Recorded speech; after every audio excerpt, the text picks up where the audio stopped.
Tudo bem, minha gente. Vamos começando. A gente tenta, desses primeiros 5 minutos, a gente abre esse espaço e as pessoas vão chegando ao longo da conversa também. E eu quero fazer uma breve abertura para a gente aproveitar ao máximo aqui as nossas companhias de hoje. Mais uma vez, agradecendo a sua presença, agradecendo o seu interesse pelo tema, um tema que é de interesse coletivo. Hoje é o dia 10 de setembro, e é o Dia Mundial de Prevenção do Suicídio.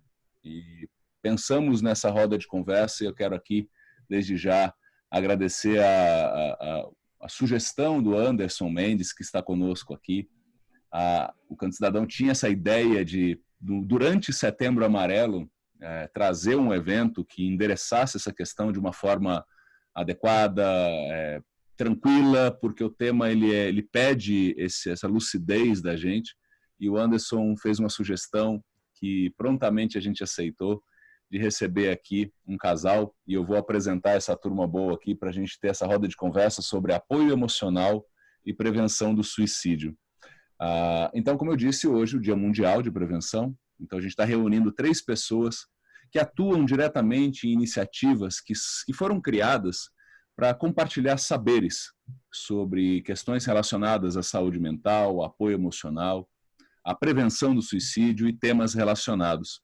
Então, a proposta deste evento aqui é abrir uma janela de conversa sobre esses temas, por meio da escuta, das experiências e saberes dos nossos convidados, assim como pela interação com você que está com a gente aqui. Apresentando aqui em ordem alfabética as pessoas que estarão conosco aqui como convidadas do evento. Agradeço desde já o Anderson Mendes, que é formado em comunicação. Ele é autor do projeto Depressão Não é Frescura, que inclui um livro, programa de rádio, eventos, canal e uma série. E desde já recomendo muito que você conheça o trabalho Depressão Não é Frescura, do Anderson. Ele também faz parte do corpo docente do curso de Suicidologia. Suicidologia, na pós-graduação das universidades USCS e Unixul. E também atua como voluntário do CVV, que é o Centro de Valorização da Vida, em projetos também de saúde mental para o metrô São Paulo. E também apresentando o Joseval Máximo e a Terezinha Máximo, que perderam a filha Marina por suicídio em 2017 e criaram um canal para ajudar quem vive o luto por suicídio. É o blog Nomoblides. E também são idealizadores e facilitadores do grupo de apoio aos sobreviventes enlutados pelo suicídio em São Bernardo do Campo, aqui no ABC Paulista. Colocando mais gente para dentro aqui da sala, quero passar aqui como nós combinamos então, fiz uma primeira proposta, que nesse primeiro momento, vou pedir a gentileza para as pessoas se puderem desligar os seus microfones, para a gente evitar alguns ruídos de fundo, para que o Anderson, começando, depois Terezinha, viu, Terezinha? A gente vai fazer essa alternância e depois o Joseval possam trazer as suas primeiras palavras, lançar os seus primeiros olhares e sentimentos sobre o tema. Mais uma vez, sejam bem-vindos e bem-vinda ao Canto Cidadão. Obrigado pela sua generosidade. Está contigo, meu querido amigo Anderson Mendes. Valeu, Fê. Boa noite, humanos.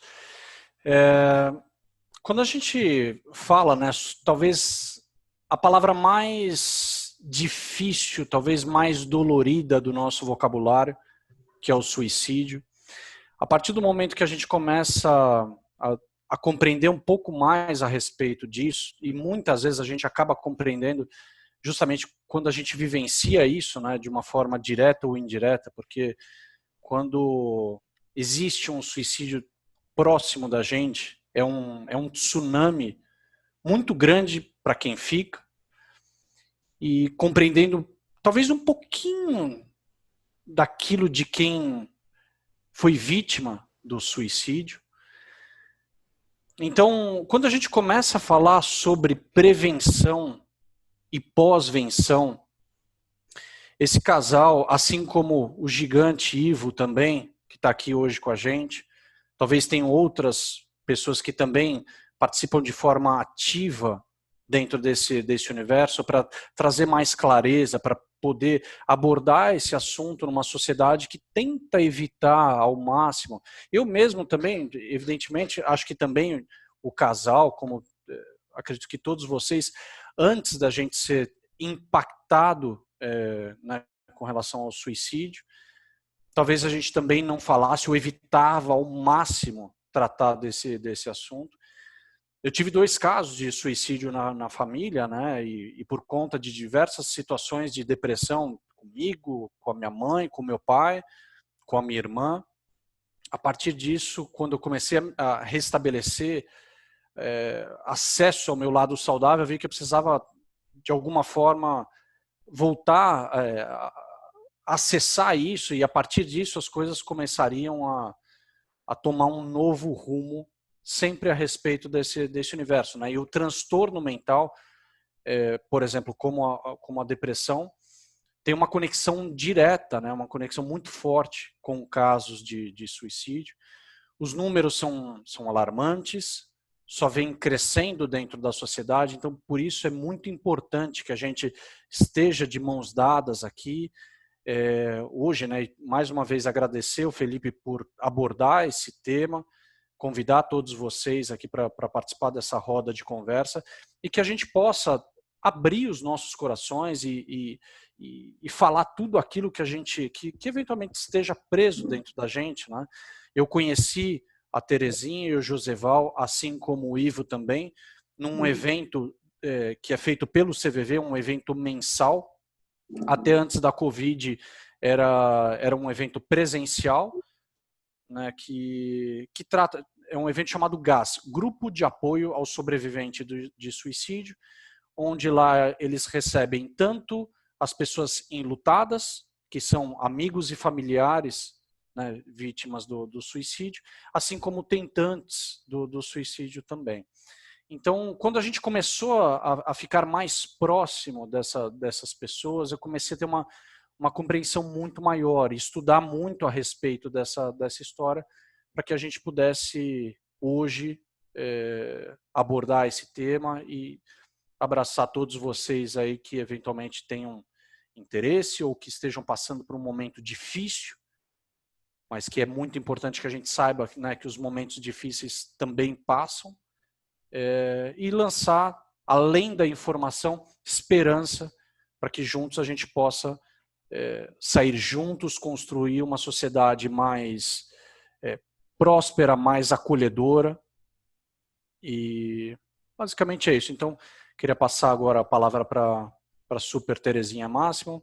Terezinha, está contigo. Boa noite a todos e a todas. Sou Terezinha e eu costumo sempre me apresentar como sendo a mãe da Marina, né? A mãe da Marina e do Edgar, meus 2 filhos. E porque na reunião de escola a gente sempre é chamada assim, né? A mãe da Marina, sempre a mãe da Marina. Então fica a mãe da Marina. E então, infelizmente aconteceu na minha família, né? Porque o suicídio, como o Anderson falou, antes de acontecer perto de você só acha que, para mim no caso, né? Eu imaginava que só acontecesse na casa do vizinho. Então, depois que aconteceu, aliás, quando começou a surgir o assunto suicídio, mesmo assim eu ainda, né, não acreditava que ele pudesse acontecer. Marina tinha depressão, havia sido diagnosticada, estava em tratamento, e muito rápido, assim, do diagnóstico até o acontecido foi muito rápido. Foi muito rápido. E então, depois que aconteceu, nós ficamos perdidos, totalmente, né, destruída, a família, né, a gente fala que desmoronou tudo, a gente começou a juntar os caquinhos para tentar colar alguma coisa, para tentar entender. E foi justamente no GAS, né, que nós conhecemos o Anderson, em outro grupo de apoio, nós começamos a entender como é complexo o suicídio, né? Como é uma coisa que, por ser tabu, quase ninguém fala, né? Na minha família também houveram casos de suicídio, mas era uma coisa velada, ninguém falava. Então, sabia nada, né? Como que eu ia ajudar uma pessoa se eu não sabia como fazer, né? E eu fiz tudo ao contrário. Tudo que foi feito, que falavam que hoje eu sei que é errado fazer, eu falava. A Marina falava para mim assim que estava com uma angústia, com uma coisa que ela não sabia explicar. Aí o que eu fazia? Ah, vamos sair, vamos passear. Vamos viajar para você distrair, vamos conhecer pessoas. E não era isso, né? Não era isso que estava pegando ela. Ela não precisava disso. Ela precisava que eu, ou todo mundo compreendesse que não era uma questão externa, era uma questão interna. Ah, vamos procurar um psicólogo. Procurou um psicólogo. Olha, mãe, eu não gostei muito, não. Eu não fui muito com a cara, acho que não vai funcionar. Procura outro. Vai em psiquiatra, coloca a medicação e faz uma coisa e nada a funcionar. Enfim. Até que chegou a ser internada, a Marina chegou a ser internada, ela ficou alguns dias só na clínica, não quis ficar, pediu para sair, nós fomos e tiramos ela. O médico aconselhou, olha, fica o tempo todo de olho nela, tirem as coisas que ela possa se machucar, e assim foi feito. E num belo dia, que uma semana que parecia que ela estava melhorando, que ela estava bem, né? Então eu e o pai, a gente falou, olha, que coisa boa, ela tá fazendo efeito o tratamento, né? Ela encontrou uma psicóloga que ela falava que era salvou a minha vida, né? Ela falava, a Silvana salvou a minha vida. E ela estava gostando da terapia e estava animada, nós íamos viajar. E um dia que ela ficou um pouquinho sozinha, aconteceu. Então, foi muito triste e até hoje a gente fica, né, com as perguntas, né? Por quê? E se eu tivesse feito alguma coisa? Então, por esse motivo que eu e Josivaldo nós falamos a respeito. Por não ter informação antes, a gente acha importante levar informação para as pessoas que não fazem ideia do que é a depressão e do que é o suicídio. Bom, eu sou o Josival, eu sou o pai da Marina, pai do Edgar também, né? A Terezinha já falou um pouco da história, e aí eu vou falar agora um pouquinho do trabalho que a gente desenvolveu nesses 3 anos. Né? A gente começou, eu conheci o Anderson, na época a gente estava totalmente perdido, como a Terezinha falou, então a gente frequentava muito grupo de apoio para poder ver como que as outras pessoas estavam lidando com essa situação, com a perda de um ente querido. Né? Então eu participava, toda semana a gente conseguia um grupo e a gente frequentava. E a gente, num desses grupos, no GAS, a gente conheceu o Anderson Mendes. Depois disso, a gente foi estudando e a Terezinha, ela já escrevia. Então, ela tinha muito texto já. E aí a gente participou de um simpósio, a Terezinha até teve um concurso literário, ela participou, ganhou uma premiação. E aí a gente resolveu, a partir desse dia, ela resolveu falar, vamos escrever um blog para mostrar para as pessoas como quem vive a perda, né, de um ente querido por suicídio. E a gente fez um blog, na realidade, sem intenção de... Era mais uma coisa terapêutica, né? Que a Terezinha, ela, na escrita, ela consegue... É como se fosse uma terapia para ela. E aí a gente lançou o blog, voltado, a princípio, para pós-venção, né? Que é quem perde alguém por suicídio. E aí a gente foi e não imaginou que fosse ter um alcance grande. E aí a gente atingiu muita gente com o blog. E aí a gente conseguiu, foi seguindo, foi fazendo o blog, começamos a falar abertamente. Inclusive o Anderson foi a pessoa que nos chamou, a nossa primeira entrevista foi na rádio junto com esse gigante, com o Anderson, né? E desde então a gente começou a fazer um trabalho. Depois de algum tempo a gente, de tanto frequentar grupo de apoio, a gente resolveu trazer um grupo aqui para o ABC, São Bernardo. A gente é aqui de São Bernardo e a gente conseguiu montar um grupo aqui para o ABC. Depois entrou a pandemia, e com a pandemia a gente montou o grupo online.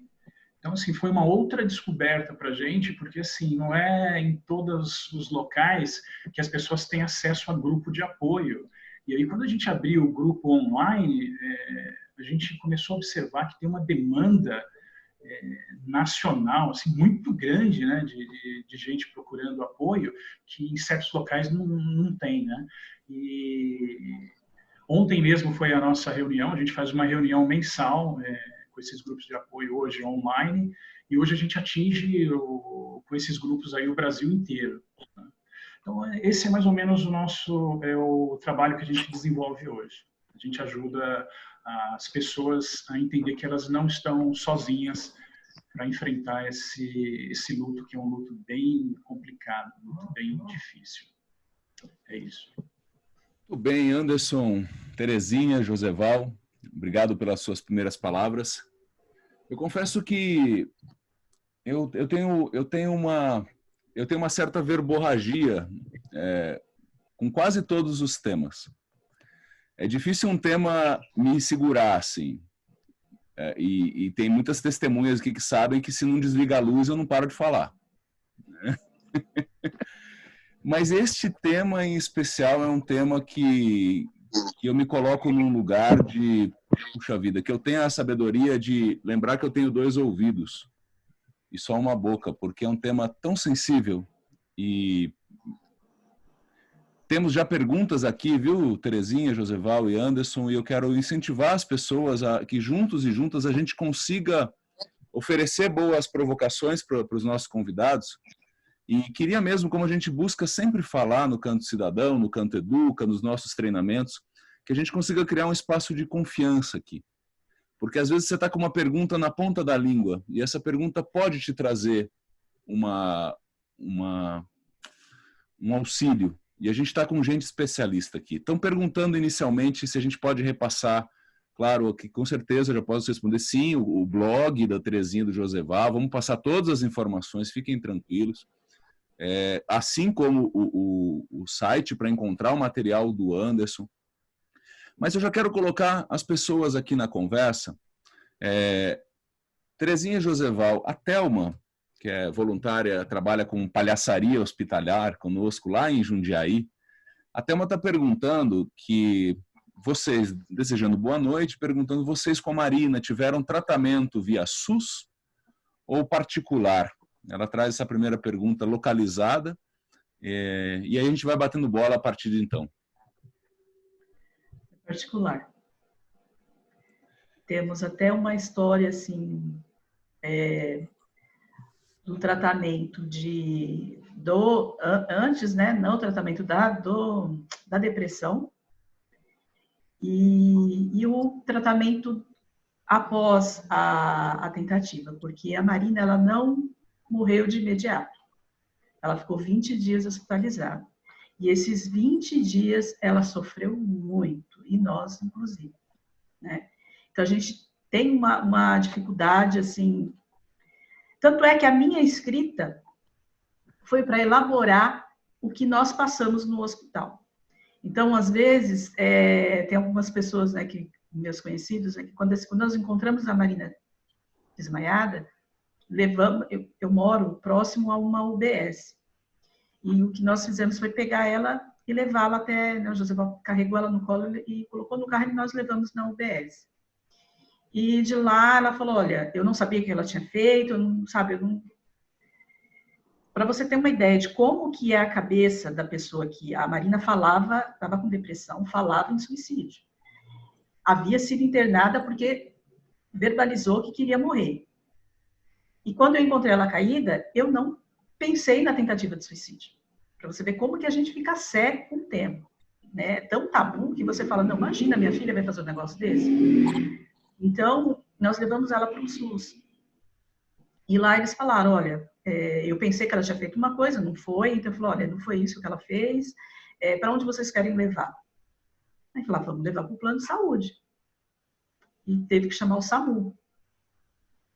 E quando ela chegou no no hospital, no PS, no hospital, eles não fizeram os procedimentos que devia ter feito, porque a gente não sabia o que ela tinha feito. E aí demorou muito E aí falou, olha, já passou o tempo, não tem o que ser feito, ela vai ter que ficar aí, tomando soro e metabolizando o que ela fez. E ela ficou largada lá, né? Não podia nem chegar perto, enfim. Aí as pessoas falaram para mim assim, né? Muita gente falou, se vocês tivessem levado para uma UPA, a história seria outra. Se vocês tivessem pedido para levar para não sei aonde, a história seria outra. Então, assim, tudo sem aqui, os Cs, né? Aí complica mais ainda a questão, né? E os Cs, né? E se eu tivesse, Mas, infelizmente, não foi possível, eu não tinha também essa informação, eu não sabia dos procedimentos de protocolo, porque eu não sou da área. Então, é tudo muito, né? Como a gente fala, é tudo muito complexo.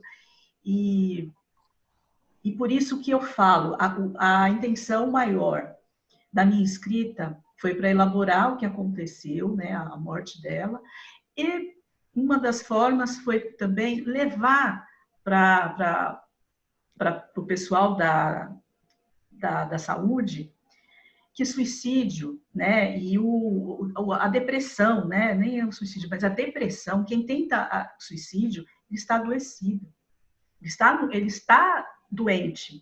Então, discriminar ou tratar com diferença, falar, larga lá, deixa aí, por que não fez direito? Eu quero cuidar de quem quer viver, não de quem quer morrer. Então, assim, mostrar que não é bem assim, né? Então, isso me pegava muito e eu comecei a escrever devido a isso. Os meus primeiros textos, alguns eu nem publico, tá? Mas os meus primeiros textos foram referentes a esses maus tratos que ela teve no hospital. Eu cheguei a conversar com o pessoal da enfermagem, do Corém, né, fazer um evento lá no Corém para falar justamente sobre isso. Porque não dá para ficar separando, né, quem pode, quem deve e quem não deve receber atendimento. Todos são iguais.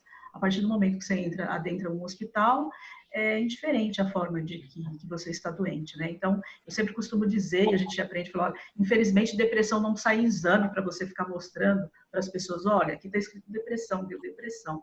Porque eles só acreditam assim, porque acham que é frescura, né? Que o Anderson mesmo fala, falta de coragem, é egoísmo, egoísmo não, é mais ingratidão, enfim.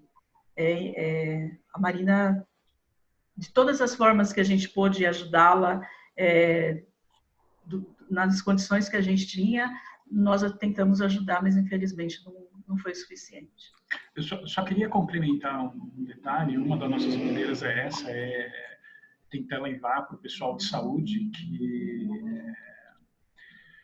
que suicídio não e depressão não é frescura, e que o atendimento também para quem tem ideação suicida não é qualquer profissional de saúde que consegue tratar. Eu acho que tem que ser um especialista. Essa é uma dica que hoje a gente fala, olha, se você tiver condição de procurar um especialista, eu acho que pode trazer uma diferença.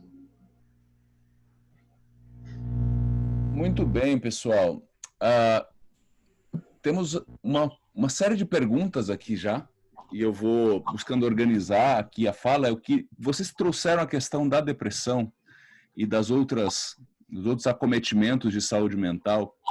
E aí, Anderson, te coloco aqui essa questão, você que se dedica e pesquisa e viveu um processo de depressão, e já tivemos a oportunidade de conversar sobre isso, você generosamente publicou um livro a respeito, organizou uma série chamada Depressão Não é Frescura, que eu recomendo que você busque no YouTube, trazendo uma série de especialistas de diversas áreas para falar sobre o tema. Eu vi uma informação que a maioria absoluta das pessoas que morrem de suicídio tem questões de saúde mental ali presentes. Confirma isso, Anderson, e comenta um pouco para a gente a incidência crescente da depressão E como você localiza essa questão hoje em dia? Como a gente também pode falar mais sobre depressão como algo que merece a nossa atenção e respeito, da mesma forma que a gente está falando do suicídio? Só reforçando um ponto que eu acho muito importante, isso que a Terezinha e o Joseval falaram a respeito da questão da saúde pública, né? Então, por exemplo, o Corpo de Bombeiros aqui do estado de São Paulo, eu fiz um curso com eles que é um curso de abordagem técnica a tentativas de suicídio. Antigamente a abordagem era tática, né? Ou seja, se uma pessoa está pendurada em algum andar, ameaçando se jogar, antigamente a estratégia é, olha para cá, e com essa mão você puxava a pessoa e tirava ela daquele risco. Hoje em dia, se viu, né, o Corpo de Bombeiros, depois de diversas análises e tudo mais, eles viram que essa estratégia você consegue apaziguar de uma forma muito superficial, porque numa segunda tentativa, infelizmente as tentativas podem ser recorrentes, em muitos casos elas são, quando chegava o Corpo de Bombeiros nessa segunda abordagem, o cara já não tinha crédito nesses profissionais, eles se jogavam. Por exemplo, tá?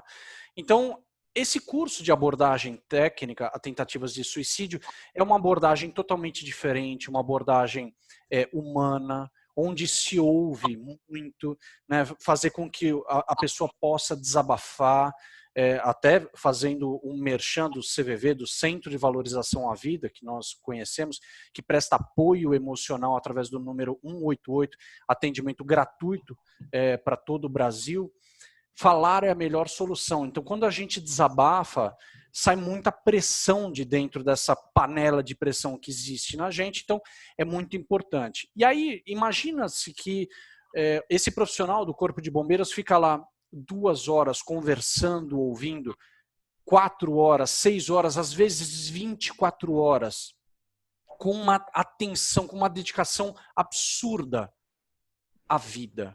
E aí você consegue resgatar essa pessoa, tirar, acolher ela lá e tudo mais, e depois você leva ela para a área de saúde, e muitas vezes na área de saúde todo esse acolhimento, toda essa história se desvai por muitas vezes, e infelizmente é muito comum, esse relato que o Joseval e a Terezinha citaram dessa dor de levar a filha deles nessa condição extrema de dor máxima, dela, Marina, e deles, Joseval e Terezinha, e muitas vezes, né, você é tratado com total desrespeito à vida e tudo mais. Então, quando a gente fala isso também é muito importante não só apontar o dedo para o profissional de saúde, que é essa a intenção da Terezinha e do Joseval e a minha também, mas de levar a informação que isso ainda hoje, né, 2020, os números só crescem ainda mais nessa época complexa que a gente está vivendo.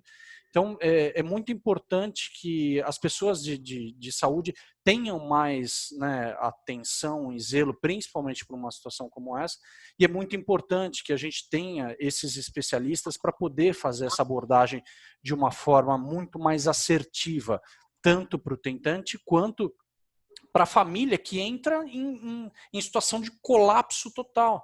Quando eu conheci o casal, como o Ivo, como outras diversas famílias, e isso aconteceu dentro da minha própria família, se você olha nos olhos de quem acabou de perder um ente muito querido, você vê uma pessoa em órbita, uma pessoa completamente sem chão. Porque é uma dor tão absurda, esse cis que a Terezinha trouxe, né, a culpa que muitas vezes carrega as pessoas por tanto tempo. Então, quando você frequenta grupos ou as terapias e tudo mais, é muito importante para quem fica também poder buscar essa ajuda, esse resgate, esse ombro amigo com pessoas que possam agregar, porque a sociedade está preparada para te ajudar nessa hora? Não está. Se um profissional de saúde dentro de um hospital muitas vezes não está, imagina a tua irmã ou um familiar teu. A gente não fala de suicídio, então é muito importante que a gente possa estar junto de pessoas preparadas para receber minimamente esse acolhimento para que a gente possa voltar a resgatar a nossa vida a partir daquela quebra monstruosa que acontece dentro ali, né, do coração da família. E com relação às estatísticas da depressão, também ela só vem crescendo. Neste momento de pandemia, inclusive, as informações não é uma estatística do IBGE, não é uma estatística da OMS, mas o que eu escuto conversando muito com psicólogos e psiquiatras, as questões relacionadas mais à ansiedade até, teve um aumento mais na questão da ansiedade do que da depressão. E estar num momento agora com algum tipo de transtorno mental, na sociedade já é absolutamente normal. Num momento tão complicado como esse que a gente vive de isolamento social, o isolamento social é um dos sintomas psíquicos que a gente convive com a depressão. A gente se isola do mundo, a gente entra para dentro da nossa oca, a gente entra para dentro de um túnel que muitas vezes não tem um pingo de luz lá dentro. E quando acontece isso, né, você sentindo os sintomas, por exemplo, da depressão, anestesia, a perda da capacidade de se alegrar, os diversos sintomas, o quão complicado tudo isso é, você muitas vezes não tem mais esperança na vida, não tem mais esperança em você, no outro. E aí muitas vezes as pessoas acabam encontrando no suicídio a solução temporária dos problemas dela. A gente vive numa sociedade absolutamente imediatista. E essa condição de um transtorno mental que pode ser trabalhado, que pode ser, com um tratamento adequado, você pode voltar a ter qualidade de vida. Claro que cada organismo reage de um jeito para determinados tipos de tratamentos, medicamentos e tudo mais, mas em grande parte dos casos, grande parte, é possível reverter. Então, por isso é muito importante a gente ter muita atenção à depressão, aos transtornos mentais, à estatística. Agora, já concluindo essa resposta de quase de um político em campanha eleitoral, as estatísticas mostram que cerca de 90% dos casos de suicídio tinham alguma relação com algum transtorno mental. E a depressão é o transtorno mental com maior prevalência aos casos de suicídio. Obrigado, Anderson. Agradeço também a turma que está participando bastante. A gente vai começar então uma sessão aí de bate-bola e eu vou passando a bola alternadamente para vocês, Joseval, Terezinha e Anderson. E aí quem se sentir à vontade para complementar a resposta do colega também, vamos embora aqui, ó. A Mari está perguntando aqui, ó, suponho que vai mais para o Joseval e para a Terezinha. O que vocês orientam as pessoas que perderam alguém, porém não querem saber de lidar com o assunto? Não querem falar sobre o assunto? Vamos bater essa bola, Terezinha e Joseval, fiquem à vontade. Anderson, se quiser complementar, claro. Então, olha, a gente aprende, né? Eu aprendi que rapidinho que eu precisava externar. Eu, Terezinha. A gente aprende que o luto ele é individual. Cada um vai lidar com ele da melhor forma. Mas eu não aconselho, de forma alguma, que a pessoa não vivencie ele. Porque o luto por suicídio ele é um luto diferenciado. Então, às vezes, a pessoa abafa, esquece, finge que não é com ela, aí toca a vida, né? Como a gente fala, a vida que segue, vai pra, né? Mas isso volta depois com uma potência que faz um estrago muito grande. Então, nesses 3 anos e 5 meses que eu frequento grupos de apoio, que eu conheci gente de tudo quanto é lugar, eu já vi histórias assim, terríveis. Então, aos poucos, a pessoa vai, não que ela vá falar que nem eu e José fazemos, ou frequentar um grupo, não é isso. Ela vai encontrar uma forma dela vivenciar do jeito dela, da forma que ela achar mais apropriada para ela. Mas anestesiar, que a gente fala, né, que a pessoa se entope de medicamento ou de drogas ilícitas, para tentar amenizar uma dor, ela pode acabar cavando uma cova também, né, e Então, o que a gente sempre fala é assim, olha, vivenciar o luto da melhor forma possível. Agora, Joseval, me desculpa te interromper. E a gente que não tem tantas informações, mas porventura tem alguém por perto que está nesse local aí de não querer falar do assunto, como a gente pode ter alguma espécie de ajuda para essas pessoas? Como podemos oferecer, se é que podemos? Falar rapidinho. Pergunta. A melhor forma, perguntar. Não supor nada. Se a pessoa ela não quer falar, às vezes ela não fala por vergonha, né? Que tem muito isso. As pessoas se afastam da gente achando que, eu vou tocar no assunto, ela não vai querer falar, ela vai ficar constrangida, é vergonha, ou ela vai sofrer, ou ela vai chorar. Então, sim, pergunta, você quer falar sobre o assunto? O que eu posso fazer para te ajudar? Só que uma coisa também que não pode fazer, que nem eu falei no caso da Marina, fazer o contrário. Olha, não chora, você não vai passar, o tempo vai te ajudar. Isso não faz bem também, não. Então, assim, pergunta para a pessoa, o que você quer, no que eu posso te ajudar?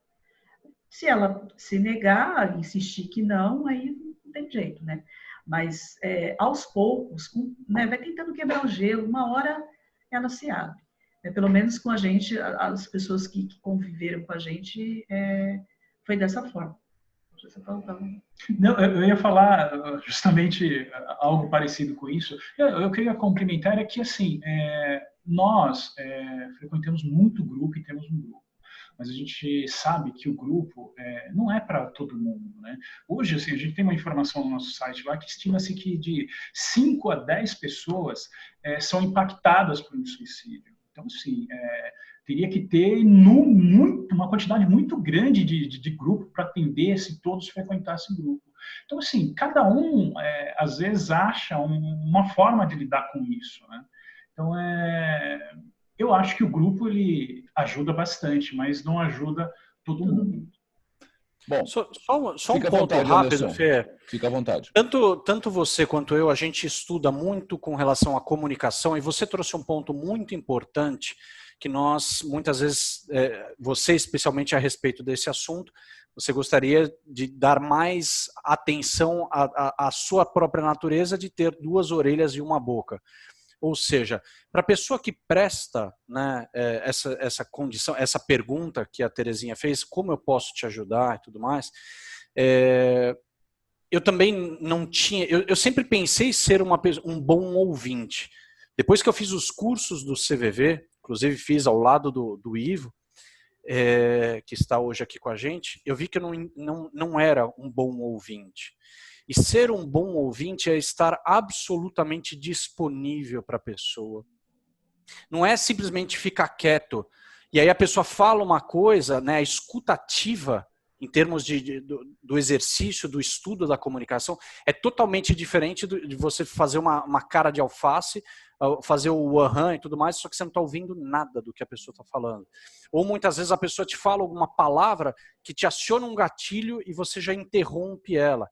Então, essa escuta precisa ser no momento, né, ser criado um ambiente de segurança, sem interrupções, por exemplo, desses demoninhos aqui. Porque imagina, a pessoa está trazendo uma dor visceral dela, toca...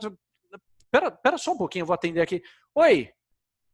Ah, não, o hambúrguer chega depois. Sabe, quebra, você atropela aquele momento que a pessoa encontrou em você a segurança, que ela estava com uma dor absurda para poder compartilhar, e uma interrupção boba como essa, por exemplo, acaba com, né? E a pessoa muitas vezes acaba se travando ainda mais. Então é muito importante saber ouvir. Mais para frente, eu acho que a gente pode até falar com mais propriedade a respeito desse ponto. Muito bem, pessoal. Olha, tem uma questão que apareceu aqui no chat e ela trouxe aqui alguns ângulos. Algumas pessoas trouxeram esses ângulos. Quem primeiramente colocou a questão foi a Renata. Ela falou assim, olha, o tema suicídio ainda é um grande tabu. Como jornalista, ela entende que existe um código de ética que diz que os casos não são tão noticiados para que o ato não seja estimulado. existe de fato alguma relação entre veiculação de notícias com esse tema e o número de casos de suicídio? Então, a Renata trouxe essa pergunta, e aí depois disso a Vera também comentou, dizendo que até onde ela sabe, existe sim um acordo com a mídia de não publicar notícias sobre suicídio em função de resultados de estudos que mostram que essas notícias podem ter um efeito dominó. E aí, para complementar, a Vera até colocou aqui, se não me engano, esse link eu suponho seja relacionado a isso, Vera, não é? Que você disponibilizou aqui. E aí, fechando essa questão aqui, a Giova, suponho que seja Giovana aqui, tá? iPad de Giovana, que ela também fala disso. É fato que os índices de suicídio ainda são alarmantes, porém não são amplamente divulgados. A razão seria que a divulgação, de certa forma, incentivaria, principalmente jovens. Vocês concordam com isso? Se os números são alarmantes, não seria melhor divulgar e trazer o tema para o centro da discussão? E aí eu passo a bola a vocês. Quem quer começar? Para eu fixar aqui o vídeo, por favor. Sobre esse tema. O Joseval levantou a mão ali que eu vi. Então, tá A Terezinha vai falar. A Terezinha vai falar um pouquinho sobre esse tema aí. Vai lá. Vai lá, Tere. Então, é chamado efeito contágio, tá? Que na época, eu não sei exatamente a época que foi escrito um livro que se chamava O Sofrimento do Jovem Werther. Acho que é isso que fala, eu não falo alemão, mas é uma coisa assim. É do final do século, final do 19, viu, Terezinha? Me perdoa a interrupção, então, é do Goethe, esse livro. Foi o início do romantismo na Alemanha, final do século 19. Então, o rapaz, na história, ele se mata, né, por causa de um amor. E aí as pessoas começaram a ler o livro e imitar. Então, os estudos apontaram que as mortes aconteciam porque eles faziam da mesma forma, se vestiam do mesmo jeito. Então, ficou como um efeito contágio. E a partir daí, resolveram não noticiar, não falar mais sobre o assunto. E assim, eu costumo falar que o suicídio ele ficou tanto tempo no armário, tanto tempo guardado, que agora, quando querem tirar, ninguém sabe realmente como fazer, de que forma fazer. Então, nós estamos no Setembro Amarelo, e esse ano surgiu uma questão que fala, o Setembro Amarelo, ele ajuda ou não ajuda? É importantíssimo falar, mas os casos estão aumentando. Então, assim, falar sim, mas como? Né, de que forma? Porque alguns especialistas estão alegando que a forma como está sendo falado ultimamente está incentivando mais, está dando mais gatilho para quem está em sofrimento. Eu, como uma enlutada, né, o Joseval também, o Ivo também, várias pessoas nos grupos, nessa época, todo mundo fica desesperado, porque vai começar a falar do suicídio, que poderia ter evitado, os sinais, e as pessoas ficam assim, poxa, né? Aí os dedos começam a serem apontados. Então, como o Anderson falou, né, a comunicação, eu acho que tem que melhorar mais a comunicação, né? A questão não é o caso em si, mas a forma como é feito e como é falado, né? Então, assim, é muito delicado, até um professor falou esses dias, e eu peguei essa frase para mim, hoje eu publiquei ela no meu Instagram, falando assim, suicídio é um problema complexo. A solução é complexa. Então, assim, não é para falar de qualquer forma, de qualquer jeito. Tem que ter um cuidado com isso, né? Principalmente com a questão dos jovens, que eu acho que que os especialistas falam que a faixa etária que está aumentando por ter essa coisa de imitação. Mas precisa ser falado, mas de uma forma correta. E só complementando, não falar do suicídio não abaixou o número de mortes, só aumentou. Então, não sei, esse estudo... É que tem muito estudo que é feito no século passado, e hoje a gente vive uma outra realidade. Então, não sei, tem alguns estudos que não servem mais para a nossa realidade. Só um ponto, nós estamos na era, por exemplo, dos influenciadores, né? Que, por exemplo, tem influenciador que pinta o cabelo de multicolorido Da noite para o dia aparecem lá uma legião dos fãs dele com cabelo multicolorido. Isso acontecia na nossa época, né? Isso sempre aconteceu. Só que hoje existe uma camada muito maior de influenciadores com a sua relevância, com o seu engajamento junto ao público. Então, uma das questões que sempre foi feita, até, por exemplo, 2005, antes da entrada do YouTube e tudo mais, quais eram basicamente as grandes mídias que a gente tinha? A TV, a rádio ali, o jornal e tudo mais. Então, quando existia alguma notícia relacionada a isso de uma estrela de Hollywood ou mesmo da banda, existia, né, as informações que os estudos trazem, é que esse efeito contágio varria, né, também muitas pessoas que estavam numa condição de vulnerabilidade muito grande, muitas vezes isso se torna a faísca, o finalzinho que ela precisava, que era a pessoa já está numa condição de desespero máximo e vai um ídolo dela vai e comete o suicídio. E ela aproveita e fala, putz, não aguento mais, se ele não aguentou, eu também não vou, e eu também vou, e acabava multiplicando esse fator. Então, eu acho que a Terezinha tocou num ponto fundamental, e nós, né, que estudamos o universo da comunicação, vemos o quão importante é, muitas vezes, o como é mais importante do que foi dito. A forma como é transmitido, né? Às vezes você trocar um para por uma outra palavra, isso muitas vezes pode soar como é politicamente correto, mas não. Dentro desse universo da suicidologia, cada palavra conta. A forma como ela é contada conta e muito. Então é muito importante que a gente, uma vez estudando o universo da suicidologia, que acho que é um termo novo para muita gente, para mim também era, mas quando a gente começa a entender a complexidade disso, e quando a pessoa está nessa situação extrema, no máximo da dor da vida dela, e ela escuta muitas vezes uma frase, e essa frase pode ser interpretada por ela como um tanto faz, de alguma forma.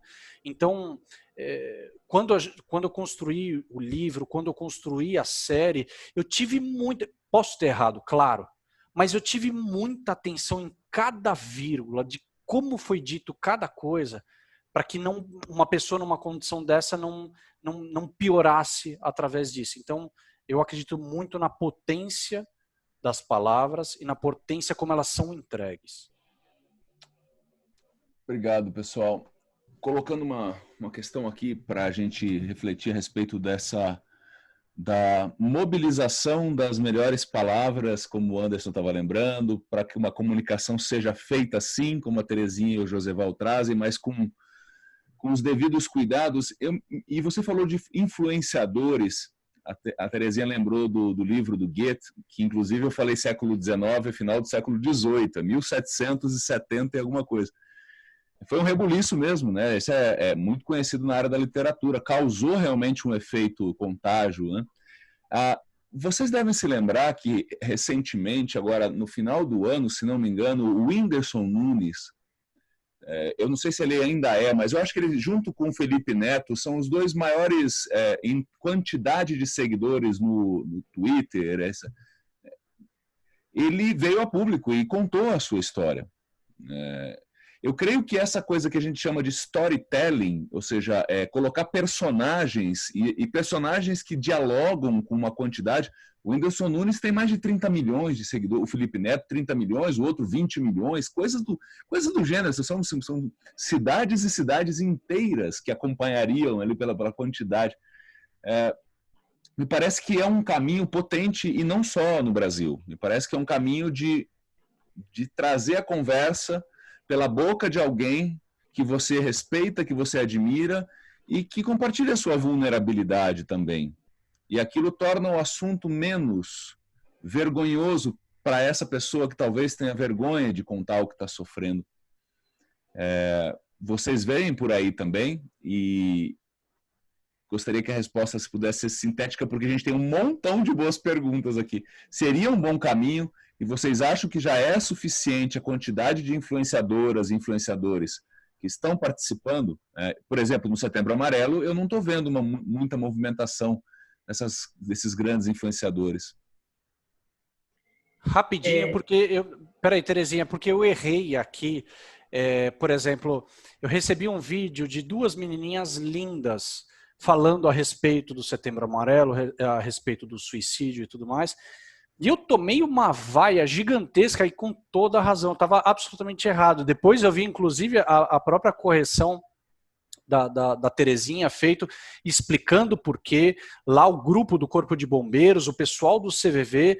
Então, além, né, e detalhe, eu estudo essa história, né, então falar é importante. Agora, como transmitir isso também é muito importante. Esse caso dessa menininha, acho que é um belíssimo exemplo para isso.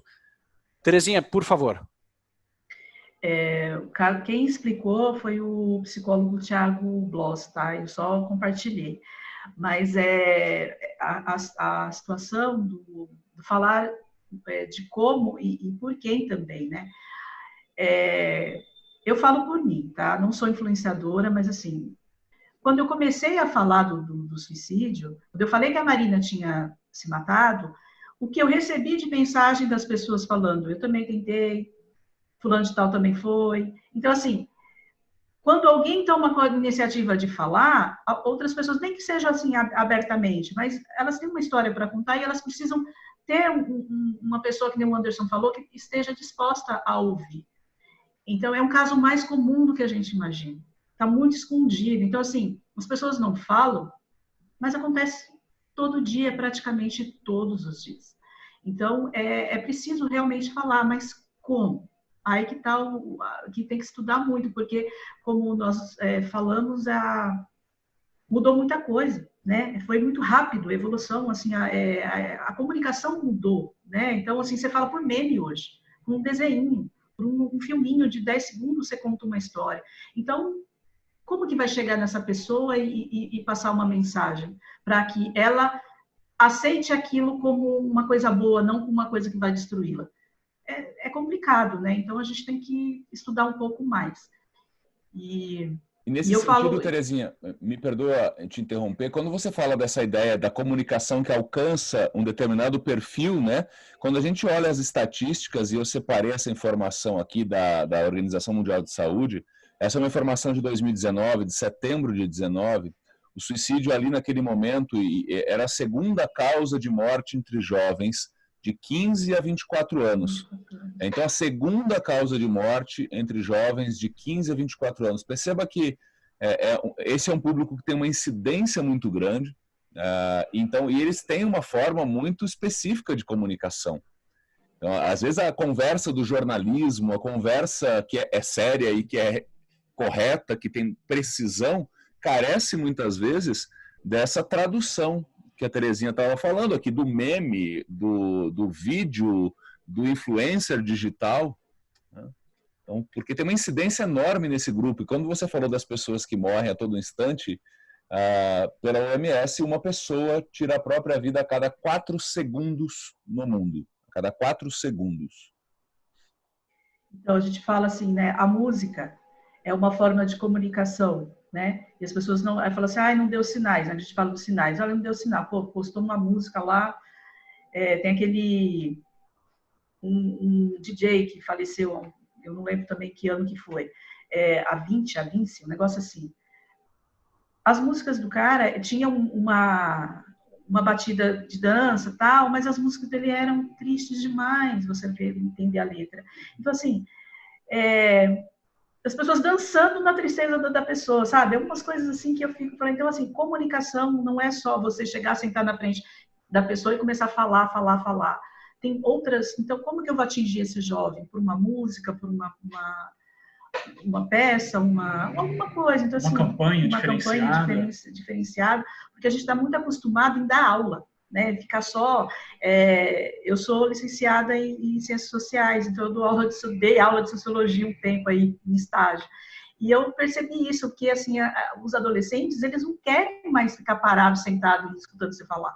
Você tem que fazer alguma coisa diferente. Então, assim, é vídeo, é podcast, não sei o quê, então, e criar coisas diferentes. Então, tá o desafio aí, tá nisso. É como chegar nessas pessoas, como eu disse, de forma que vai ajudá-los, não vai destruí-los. Então, e tem muita gente que ainda insiste no século passado em usar as coisas, as ferramentas ainda que não funcionam mais. Olha só, eu vou trazer mais comentários da turma aqui, que tem perguntas também. A Charmosa, que é voluntária também, é um apelido que ela tem, a Eliana, lá de Jundiaí também. Ela é assistente social, ela é conselheira de saúde, e ela traz a ideia que realmente falta muitas vezes em todos os profissionais, é o olhar, é o estudar, é o ler, é a capacitação para realizar uma escuta ativa com todo cuidado. E eu achei bem bonito da parte de vocês de colocar o tema de forma sensível, porque muitas vezes as profissionais de saúde, os profissionais de saúde já estão no ambiente de tanta pressão, muitas vezes carecendo de tantos recursos materiais, recursos humanos para lidar com um atendimento, especialmente numa época de quarentena, especialmente se o hospital estava tratando da Covid-19. Então, realmente, a delicadeza de trazer esse tema para que não crie mais em vez de um apoio, uma objeção, né, mesmo, de quem está lidando. A Thelma diz aqui, ela traz um depoimento, porque ela diz que a filha dela tentou se matar com uma faca em março de 2020.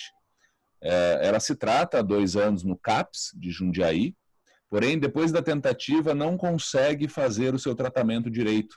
Até mesmo, segundo a Thelma, o psiquiatra não tem interesse.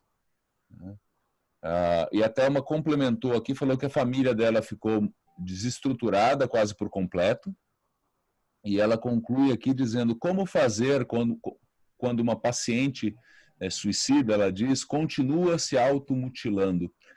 E as pessoas, eu estou organizando aqui, pretendo contemplar todos vocês que estão escrevendo, tá bom, pessoal? E aí eu peço o comentário de vocês, especialmente com relação a essa questão da Thelma sobre a automutilação pós-tentativa. Para mim, um pouco complicado, eu passo, porque já não é a minha área de atuação. Eu não vou aqui falar alguma coisa que eu acho que a Thelma teria que perguntar isso aí para uma psicóloga mesmo, com um psiquiatra, né? Um profissional de porque saúde. eu pulo essa parte aí, porque eu não tem eu li algumas coisas, estudei algumas coisas, mas eu não sou não tenho um gabarito para falar sem problema algum. Coisa, sem problema algum, né? A gente nunca imaginaria que vocês poderiam responder qualquer pergunta relacionada a transtorno, né? Anderson, você teria um comentário a respeito dessa questão? Voltamos à parte da comunicação. A automutilação, de certa forma, é uma comunicação que a pessoa está fazendo. Por isso que é muito importante, principalmente com tentantes, e mais, essa é uma prática talvez mais da pessoa mais jovem e tudo mais, a gente sempre identificar nas roupas, então se está calor, né, a pessoa vem com a gola alta, com a manga comprida e tudo mais, e a gente estar, né, você trouxe um momento, acho que num comentário, não me lembro se foi da Thelma ou de alguma outra pessoa, do olhar, não, acho que foi da Charmosa, né? Isso.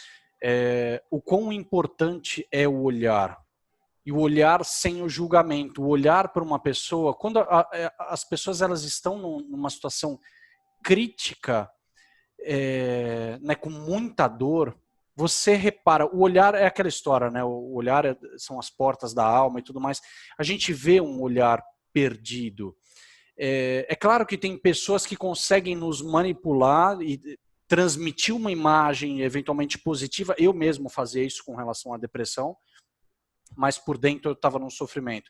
Mas a partir do momento que você sai daquela comunicação do oi, tudo bem, tudo bem, tudo bem, a hora que você quer realmente dispor do seu tempo, da sua atenção para essa pessoa, e ela começa, né, a se abrir, normalmente você começa a acessar mais dessa potência. E a automutilação é esse ponto, né, da pessoa, muitas vezes ela se pune através da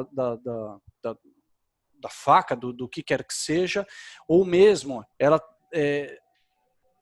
é muito curioso isso. Por exemplo, na depressão você não sente, um dos sintomas da depressão é a ausência do sentir, você fica completamente anestesiado. Uma vez isso aconteceu comigo.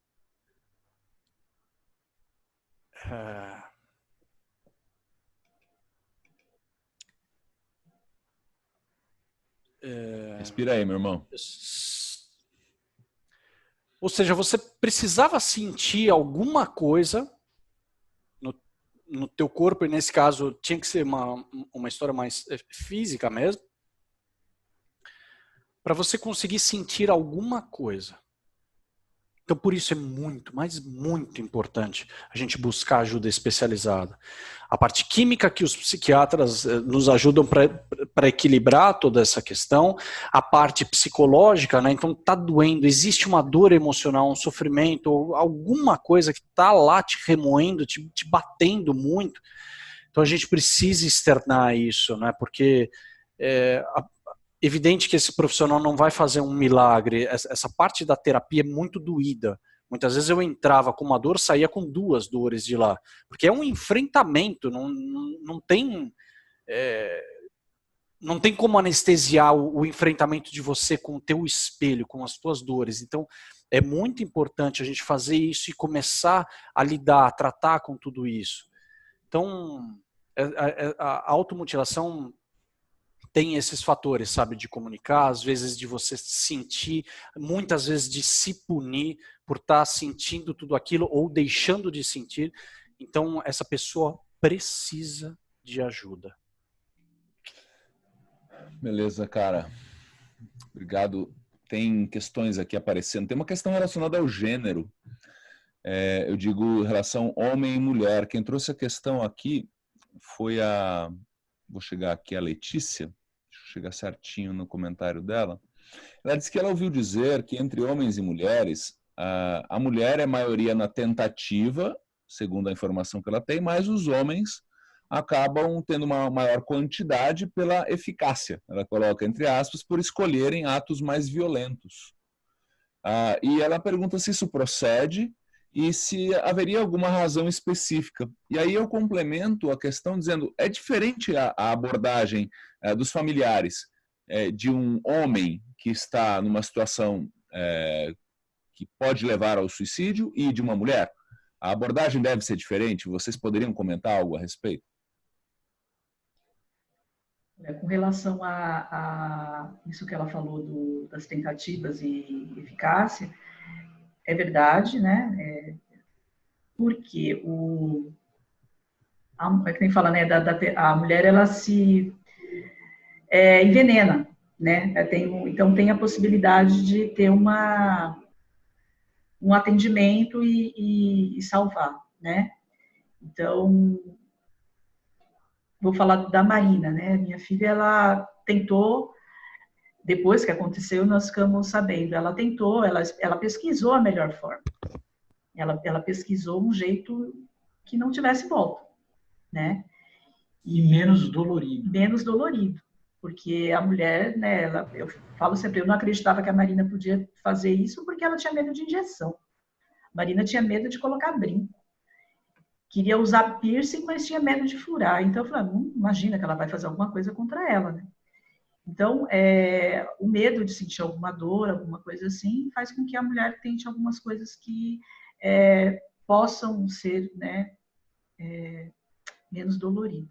E o homem não, o homem já vai, né, com tudo. E assim, a gente vive numa sociedade que valoriza muito a felicidade a qualquer custo, né? Então, você sempre está, imagina, uma menina, né, um jovem, você tem que ser bonita, atraente, inteligente, interessante, tá sempre bem arrumada, bem vestida, não sei o quê.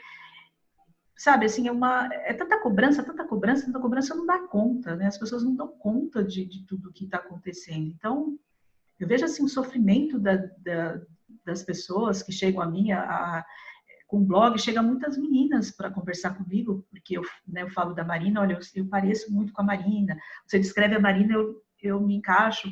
Então, é sempre essa cobrança de que tem que ser perfeita, tem que ser assim, tem que ser assado, tem que ser... Então, é muito difícil, né? E aí fica essa situação também de métodos, né? Que método usar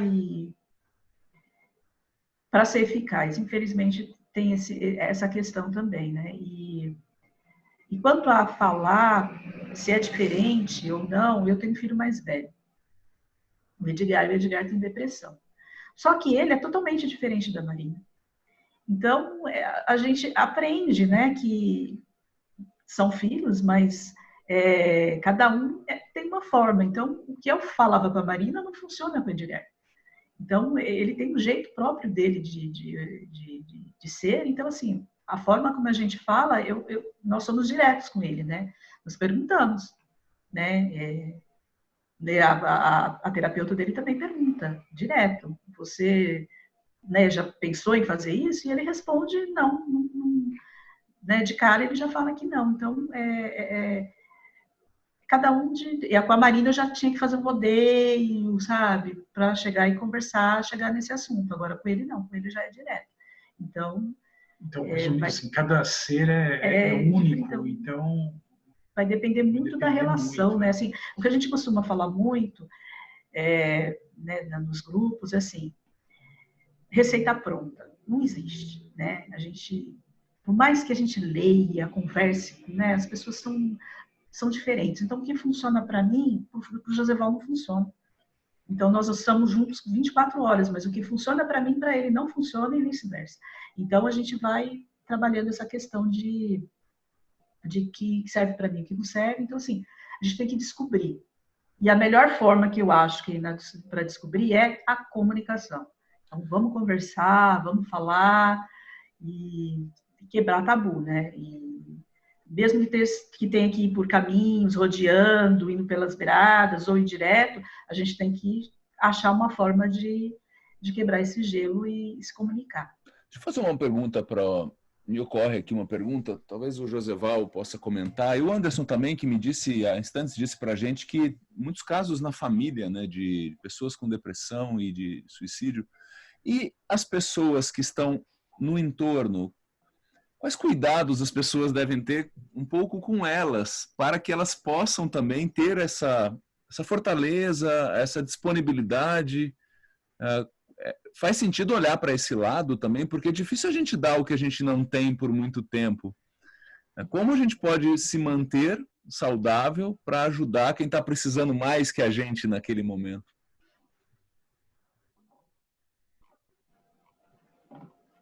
Anderson. Vamos para o Anderson e volta para o Joseval, então. Joseval, manda a bala aí. Tá contigo, jovem. Anderson Mendes. A gente... Então, vamos voltar para o Joseval, então. Pronto. Então, peraí. Anderson. Com a palavra, Joseval Máximo. Então, vamos lá. A Terezinha, ela fala muito disso, de se cuidar. Nós temos que nos cuidar para poder cuidar do outro, senão, né, cai todo mundo, né? A gente costuma falar isso daí, que se a gente não se cuidar, como que a gente vai conseguir cuidar do outro, né? Então, aqui a gente prezou bem isso. Então, assim, a gente sempre tentou se cuidar para conseguir cuidar da nossa família, né?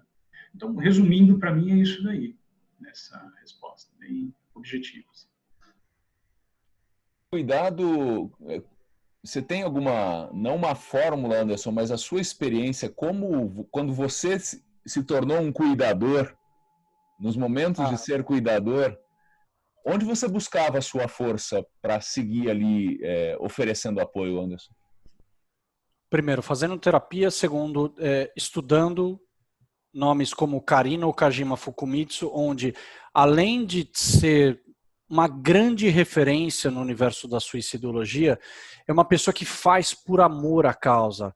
É uma pessoa que acolhe, ela tem um acolhimento natural. Então, eu vi que o acolhimento, que é uma relação direta com a comunicação, é uma forma muito potente para que a gente possa, né, em primeiro lugar, se resguardar, para depois poder oferecer as mãos para as pessoas. E só um ponto que eu acho muito importante também do que a Terezinha colocou, né, da parte do imediatismo da nossa sociedade e tudo mais, esse desespero pela felicidade a qualquer custo, tem o lado do imediatismo, né, porque o imediatismo é um ponto muito complicado que a gente vê. Então, a gente se compara, por exemplo, nas redes sociais. Aconteceu isso muito no início da pandemia. As pessoas de alta performance, os influenciadores que acordavam 5 horas da manhã, treinavam, já tinham uma vida incrível, tomavam vitamina. 10 horas da manhã, a pessoa já tinha feito mais do que eu faria durante o dia inteiro. E quando você olha para uma vida incrível e eu com uma vida simples, normal e às vezes medíocre, poxa, você se coloca num ponto com as incertezas, com a insegurança, com o medo que esse momento nos colocou, né, de março para cá, para onde eu vou? Né, então, e a pessoa, dependendo do estado de vulnerabilidade dela, somado ao imediatismo, que é um fator muito complicado relacionado a essa parte do suicídio. Então, para encerrar essa parte, eu acho muito, muito importante que a gente esteja preservado. Né? Eu muitas vezes, eu não consegui desenvolver o trabalho no CVV por não ter sustentação emocional por conta disso. Eu saía dos cursos lá e tudo mais, muitas vezes numa carga, eu que lido com a depressão no dia a dia, numa carga muito pesada. No gás, eu consigo suportar ali aquela dinâmica do evento, uma vez por mês e tudo mais. Fazer o atendimento por telefone não é para qualquer um. Receber uma pessoa numa condição extrema não é para qualquer um. Você precisa estar preparado mentalmente, emocionalmente, para poder ajudar. É muito importante isso. Olha só, quero avançar também aqui, temos mais perguntas, eu estou de olho no tempo também. Felizmente as pessoas estão participando bastante, inclusive lá no Facebook também, tem comentários chegando. Quero agradecer aqui. Tem um comentário que acho que é para você, viu, Anderson? Sandra Regina, ela comentou naquele momento que você disse sobre a sua condição de ouvinte, ela falou amigo maravilhoso e um excelente ouvinte. E aqui também deixa eu colocar aqui então, a Elisângela Bianchini também falou, trouxe o depoimento aqui dela, que ela teve um momento de vontade de se suicidar, teve depressão, e a razão é que não vemos solução para aquele sentimento, para aquela dor. Ela pensou em várias maneiras, e que as pessoas acham que quem fala não faz.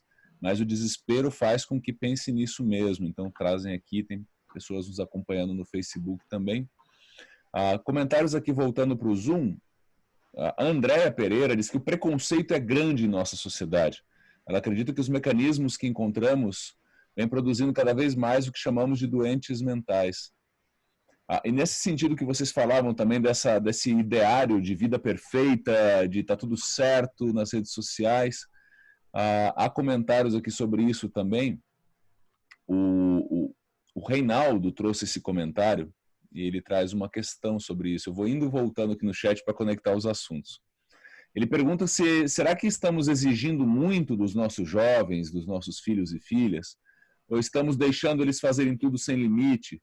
E aí estamos contribuindo das duas maneiras para essas crises. Então, já que existe uma incidência muito grande entre jovens também, e o Reinaldo traz esse dilema. Se você exige muito, quase como pedindo a perfeição, a beleza, a inteligência, a agenda cheia o tempo todo, mas, por outro lado, se não exige nada, o que vocês pensam a respeito disso, Terezinha, Joseval, vocês que tiveram uma experiência pessoal sobre viver essa situação com uma jovem? Né? Então, um equilíbrio, né? A Marina, ela era muito exigente. Ela era exigente, né? Eu era aquela mãe, aliás, sou, né? Aquela mãe que acha que não precisa tanto, não precisa se matar por um diploma, né? Falar assim de se matar, mas é isso, não precisa fazer o impossível. A Marina, ela é muito exigente. ela se comparava muito com as pessoas, sabe? Com os outros amigos. Então, ela começou, assim, a gente percebeu a mudança dela a partir do momento que ela não passou no vestibular, porque os amigos passaram. E ela queria, porque queria passar. Então, ela exigia muito dela. E eu e o pai, a gente falava, Marina, pisa no freio. Marina, você é nova. Mas ela não admitia. Ela falava, não, eu estou perdendo tempo. Eu estou perdendo tempo. E ela falava isso direto. Então, assim, queria fazer umas coisas assim, línguas, né, curso de línguas. Marina, não tem necessidade, não. Se eu ficar mais velha, eu vou ter dificuldade. Então, eu quero fazer agora. Chegar assim a chamar a gente, os professores nos chamar para falar, não, a Marina tem capacidade. A Marina tem, sabe? Ela fazia os professores nos convencer de que ela podia fazer as coisas para... E a gente achando que era exagero, sabe? Assim, de que não precisava daquilo naquele momento. Mas ela exigia, ela se cobrava muito. Ela era assim. E, então, assim, um equilíbrio, né? Que tinha que ter e não existia com ela mesma, né? E eu sei, a gente conversa com vários, eu falo assim, a família perfeita não existe. Eu e Joseval, nós não éramos pais perfeitos, mas nós éramos pais possíveis, né? Então, tem também o lado da família exigir e também o filho, de como ele lidar com isso. No caso da Marina, né, que a gente fala com essa propriedade, que ela era o perfil dela ser exigente demais com ela mesma. Sabe, a gente tentava dar um equilíbrio e ela não aceitava. Ela não aceitava, né? Não, tem uma questão que apareceu antes, assim, logo que vocês começaram a contar a história de vocês, e como aparece isso nos grupos, quando vocês recebem as pessoas enlutadas?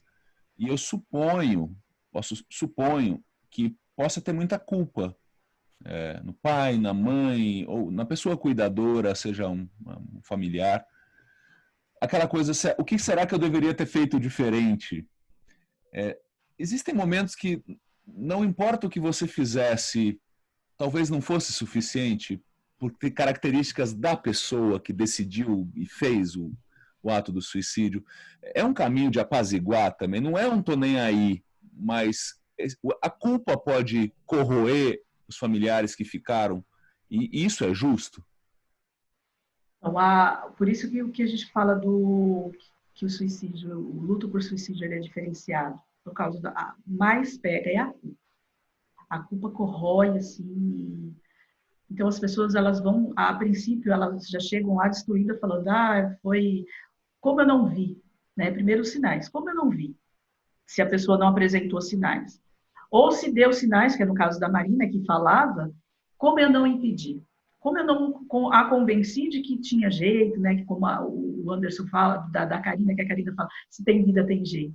Como eu não consegui fazer a Marina ver dessa forma, ver que tem... pô, Marina, agora tá ruim, mas amanhã pode melhorar, né? Então, isso, a culpa, ela vem com muita força e ela fica. E ela fica. Então, o que eu costumo... que a gente aprende, né, nos grupos, é assim, que o luto, quando ele pega muito na culpa, tem muito mais a ver com que a vida que ela teve antes do que no momento.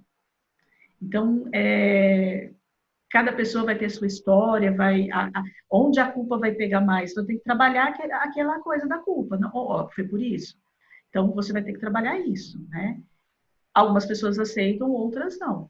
Então, a gente vai tentando fazer com que ela entenda que, por mais que ela tentasse, que por mais que ela mostrasse, que ela falasse, que ela amasse, que o amor está sempre presente, a pessoa não conseguiu enxergar, porque até o Anderson fala, né, do não sentir a depressão, que é uma das maiores causas de suicídio, ela faz com que as pessoas não consigam enxergar nada além daquilo que ela pensa que é, né? A Marina, ela falava de um jeito e agia de outro, né? Com relação que o Anderson falou, fingia. Então, assim, ela parecia uma pessoa alegre e, no final das contas, ela estava destruída por dentro.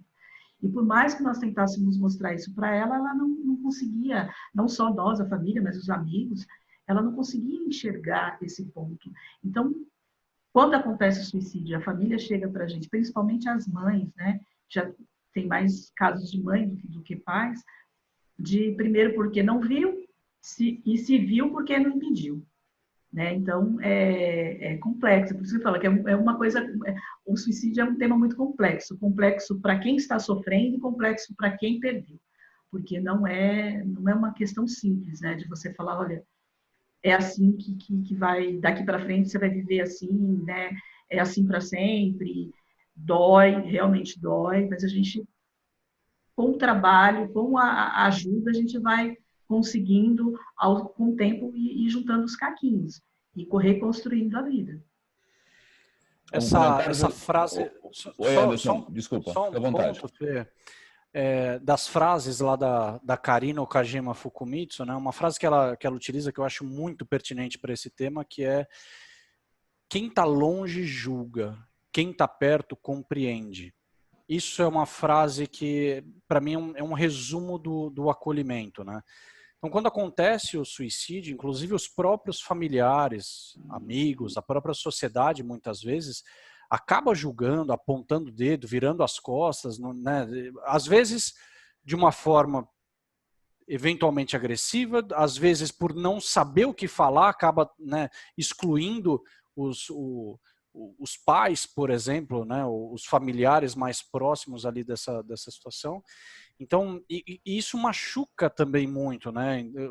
É muito importante que a gente discuta de uma forma mais aberta para que esses amigos e familiares também possam oferecer, fazer parte dessa rede de apoio, essa rede de ajuda que, certamente, no momento da implosão que acontece dentro da tua casa, dentro da tua família, a gente possa contar também com essas pessoas sem soluções mágicas, sem tapinha nas costas. A pessoa precisa aprender a lidar com a impotência dela.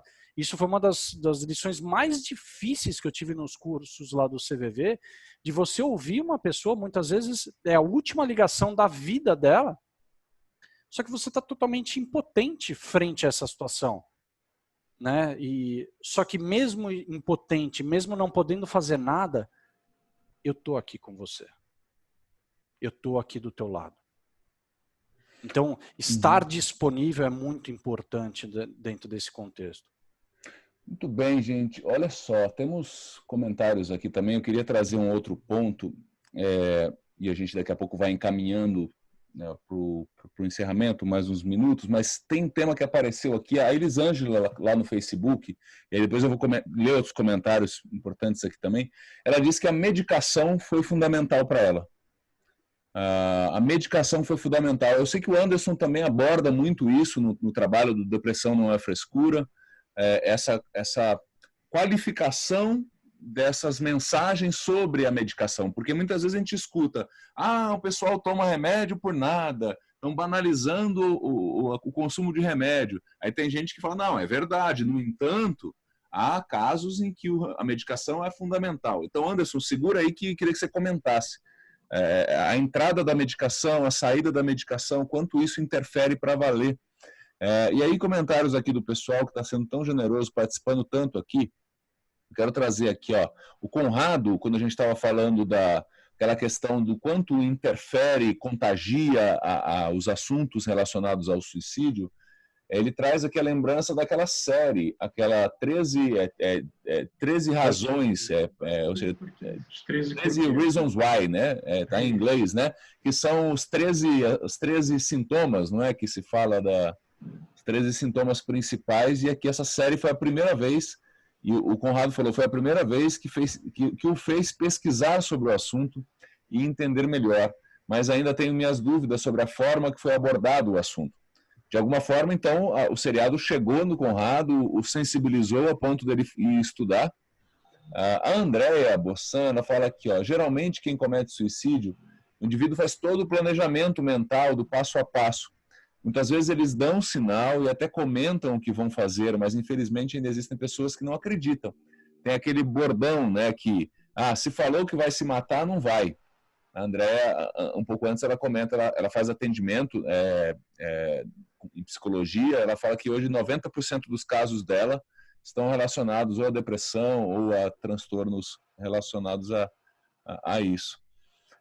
A Mari conta que na infância dela o suicídio era de tamanho tabu, ainda é de certa forma, mas era tamanho tabu que quando um vizinho se suicidou, que era um japonês, segundo ela, super zen, foi tão chocante para todo mundo, para as crianças, que tinham medo de passar perto da casa dele. Então, olha o ideário mesmo, a simbologia que está em torno disso, né? O que mais aqui? A Charmosa reforça aquela ideia que a sociedade só quer falar de coisa bonita, coisa boa, e quando se trata de suicídio parece que todo mundo fica mudo. Mas estou vendo que, graças a Deus, tem pessoas, profissionais, familiares, como Terezinha, Joseval, Anderson, para falar da vivência com a filha e com familiares. Isso é muito importante, diante que a população vulnerável, muitas vezes, ninguém liga. Acabam se tornando mais um número. Mais um comentário aqui, passo para você, Anderson. A Eva, ela falou que acredita que uma forma de propaganda para atingir o coração das pessoas com problemas de depressão seria divulgar cada vez mais onde, telefone, profissionais especializados que podem ser acionados para um pedido de ajuda. E aqui sempre vale o reforço do CVV, uma grande conquista, inclusive, um número nacional gratuito, 188. Tem também o atendimento pela internet, se você preferir. Se você procurar www.cvv, Centro de Valorização da Vida.org.br, você vai chegar a isso. E já digo também que eu coloquei aqui à disposição tanto o contato do trabalho do Depressão Não é Frescura, está aqui no chat, o link, está o link do blog também da Terezinha e do Joseval, e também coloquei o link da Karina Okajima Fukumitsu, que ela tem um site também, ela é uma especialista em suicidologia, que o Anderson citou, e que também está na série Depressão Não é Frescura. Terezinha, Joseval e Anderson, começando por Anderson, por gentileza, a medicação. Comentem, por favor. Há excessos? É estratégico o seu uso? Em que momento deve acontecer? Por favor. Para mim, eu saio dessas discussões de excesso, a indústria farmacêutica cresce bilhões e bilhões e bilhões. Eu passei por 7 psiquiatras até achar um que me ouvisse, me acolhesse e tudo mais. Os 7 anteriores só queriam saber o meu nome, o dia que a gente estava, me receitar um medicamento e sair fora. Por quê? O grande problema no plano de saúde é que o cara ganha por quantidade de pessoas. Psicólogos, muitas vezes, eu estava conversando com uma amiga minha no início do ano, ela falava que recebia R$9 por uma consulta de 30 minutos. Então, é muito complicado. A gente julgar também esse profissional, e eu julguei muito, é muito fácil, sentado na minha cadeira, falar mal desses caras que só querem medicar e próximo. Quando eu comecei a entender também a questão financeira, ter um equilíbrio entre as coisas, eu vi que as coisas estavam desencaixadas. Então, esse é um ponto. Para mim, foi muito importante tomar o medicamento quanto parar de tomar o medicamento também. Essa pausa é importante que ela seja conduzida por um profissional, por um médico, por um psiquiatra, porque a gente não pode, e é uma coisa que infelizmente nós humanos fazemos isso à torta e à direita. Tô bem, já tô começando a ficar melhorzinho, eu paro com o medicamento, não, porque o medicamento é caro, porque o medicamento pode me causar dependência e tudo mais. Dentro do universo da psiquiatria, principalmente na parte de depressão, os medicamentos, eu já li diversos estudos a respeito disso, eles não causam dependência. Então é muito importante a gente ter atenção de iniciar um medicamento caso o seu organismo precise disso. É uma questão de equilíbrio químico. Às vezes a gente reage ou deixa de reagir a algumas situações da vida. Nós somos seres reativos. Então, você faz assim, como é que eu vou interagir com isso? Eventualmente, eu não tenho reação nem para o lado positivo, nem para o lado negativo. Então, a ausência de sentir, a depressão, ela é caracterizada pela ausência de sentir. Então, os especialistas dizem que se você sente 5 ou mais dos sintomas que eles relacionam lá, existe um pouquinho mais de 20 sintomas que eles enquadram. Se você sente 5 ou mais desses caras por mais do que 2 semanas, procure uma ajuda especializada. Num primeiro momento, ir num psicólogo, e o psicólogo muitas vezes começa a identificar se você precisa ter esse acompanhamento médico ou não. Ou também ir no próprio psiquiatra e, eventualmente, esse cara vai te dizer os porquês de sim ou do porquê não entrar na parte do medicamento. Muito importante. Tem gente que precisa tomar o medicamento para o resto da vida, assim como é feito na diabetes, assim como é feito na hipertensão ou em outros tipos de problema. Só que como existe o transtorno mental associado um grande tabu relacionado a essa parte, eu não sou louco para ficar tomando medicamento, sou louco para ir em psiquiatra, sou louco para ir em psicólogo. Então a gente baixar essas frases prontas e estar disponível para buscar ajuda especializada, isso ajuda e muito a gente voltar a ter uma vida com qualidade. E aí, só 2 pontos importantes. A Andrea trouxe a respeito do suicídio, assim como a depressão. Os transtornos mentais são situações multifatoriais. Não é a pessoa, hoje aconteceu um probleminha, ela vira e acabou, deu cabo à própria vida. Ou a pessoa está numa situação de depressão. Não, é um processo, são diversos estágios que, nesse caso do suicídio, ele inicia com os pensamentos, depois a ideação, depois diversas tentativas, muitas vezes, né, até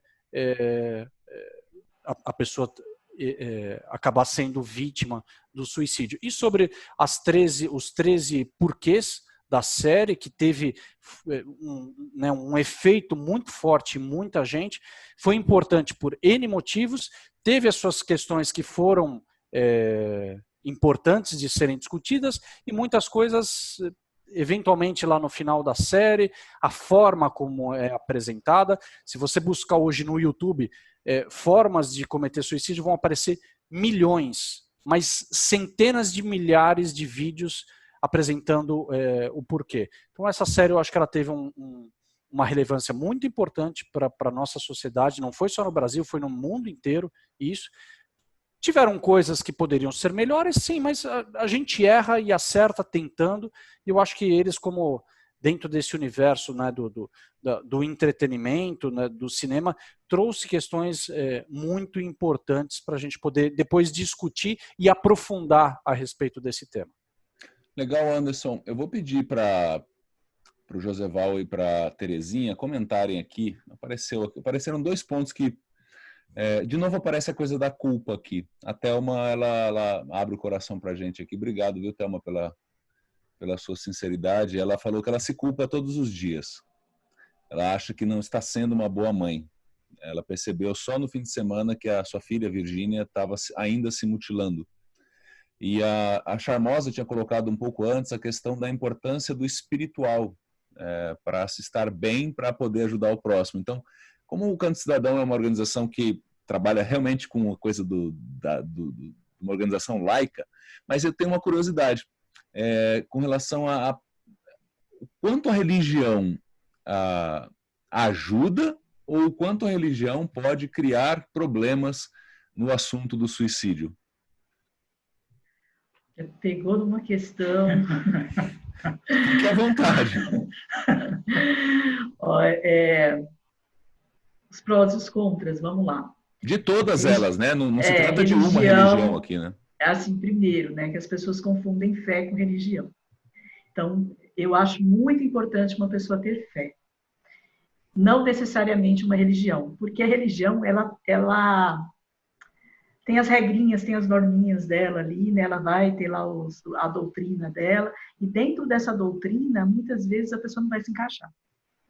Então, tem alguns fatores que atrapalham demais na questão da ajuda. Eu vou falar do luto. Religiões que falam que não é para chorar.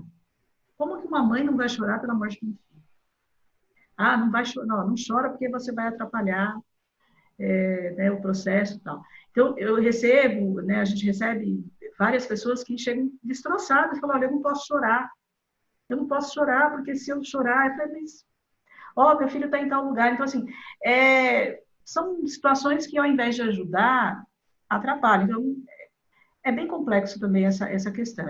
É um outro tabu que a gente sempre bate de frente. Nos grupos, a gente sempre fala, olha, não vamos falar de religião, porque senão vai dar encrenca, né? Vai dar confusão. Então, a gente respeita todas as religiões, aceita todos os credos, mas assim, o que te faz bem, se você acredita naquilo, ótimo para você. Agora, não queira insistir que o outro tem que seguir o mesmo credo que você e ter a mesma fé que você.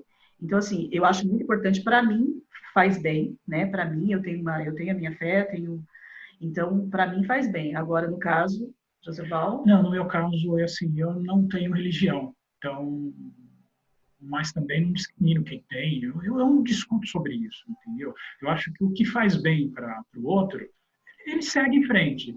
Para mim, religião, ela não serve, ela não me faz bem. Então, assim, eu não preciso ter uma religião para poder fazer o bem, para poder ajudar as outras pessoas, entendeu? Eu posso fazer isso sem uma religião, eu vejo dessa forma. E é o que a Terezinha falou, a gente no grupo, a gente tem muito cuidado para não misturar as coisas. Falamos que sim, uma fé, uma religião, né, quando a pessoa ela acha que é a mesma coisa, é importante. Ter uma espiritualidade vai ajudar você a ter, né? Agora, não é um fator, assim, de... Teve um comentário, inclusive, aqui, Terezinha, me permita, por favor, que a Andréia trouxe, a Andréia que trabalha com psicologia, dizendo que ela já ouviu de pais falando que é falta de... Ela usou a expressão, a falta de Jesus. Os pais dizendo que o jovem estava passando por aquela turbulência por falta de Jesus. E aí eu fico pensando, não por conta de Jesus, eu não quero confusão com Jesus, de forma alguma, nem com nenhuma outra instituição divina, né? Respeito todas. No entanto, será que isso, em algum momento, quando levado de forma quase fanatizada, por assim dizer, ignorando a ciência, ignorando os apoios especialistas, será que isso pode criar uma perda de oportunidade, de um entendimento, né?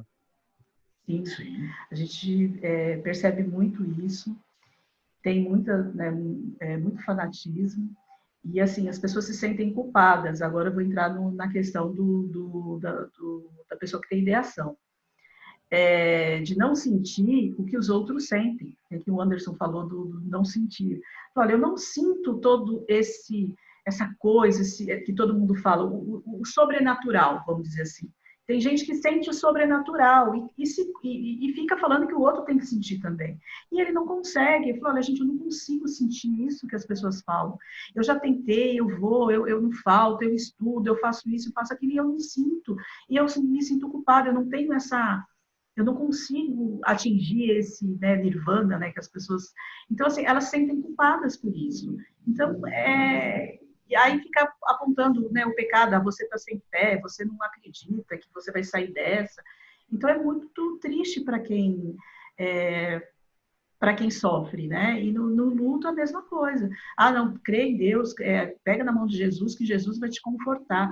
E a Deus quis, né? Eu escutei muito isso. Deus sabe o que faz e é melhor assim. Ele sabe o que é melhor para você.